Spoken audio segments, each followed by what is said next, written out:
রাঙামাটির পাহাড়ি এলাকায় শুরু হয়েছে হানি কুইন জাতের আগাম আনারস চাষ। এই আনারস সমিষ্ট হওয়ায় ক্রেতাদের কাছে চাহিদা অনেক।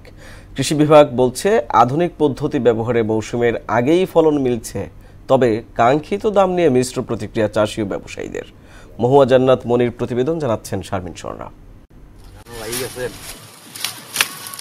মৌসুম শুরুর আগেই বাজারে আসতে শুরু করেছে পাহাড়ে উৎপাদিত আনারস। রাঙামাটি সদর, কাউখালী, কাপ্তাই সহ নানিয়াচর উপজেলায় সবচেয়ে বেশি চাষ হচ্ছে এটি। হানিকুইন জাতের আনারস ছড়িয়ে পড়ছে সারা দেশে। আগাম আনারস চাষে বাড়তি লাভের মুখ দেখছেন চাষিরা। মোটামুটি বাজার ভালো চলতেছে, বাজার মোটামুটি এখন চলে। মোটামুটি গাড়ি বাগানের কাছে আসে, তার জন্য বাগানের কারণে লাভ হচ্ছে। আর দ্বিতীয় কথা, অনেক খরচা কমে যাচ্ছে। এই আনারস কাজ শুরু হওয়ার পর থেকে আমাদের দৈনিক ১ থেকে ১,৫০০ টাকা ইনকাম হচ্ছে।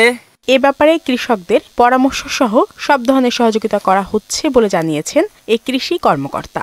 কোন মাটিতে কোন ধরনের ফসল হবে এই বিষয়গুলো আমরা সাধারণত সাজেস্ট করে থাকি। তা আমরা আনারসের ক্ষেত্রেও এর ব্যতিক্রম নয়, এটা আমরা করি। তার পাশাপাশি আনারসে সরকার প্রায় প্রতি বছরই কিছু প্রণোদনা দিচ্ছে, যেমন এই বছর প্রণোদনা দিয়েছে। আমরা প্রণোদনার আওতায় ৫০ জন চাষিকে, প্রতিজন চাষি হাফ বিঘা করতে পারবে ২২৫০ টাকার চারা প্রণোদনা। এটা অলরেডি বাস্তবায়ন হয়ে গেছে মাঠে। জেলায় প্রায় ১,০০০ হেক্টর জমিতে আনারস চাষের লক্ষ্যমাত্রা নির্ধারণ করেছে কৃষি বিভাগ।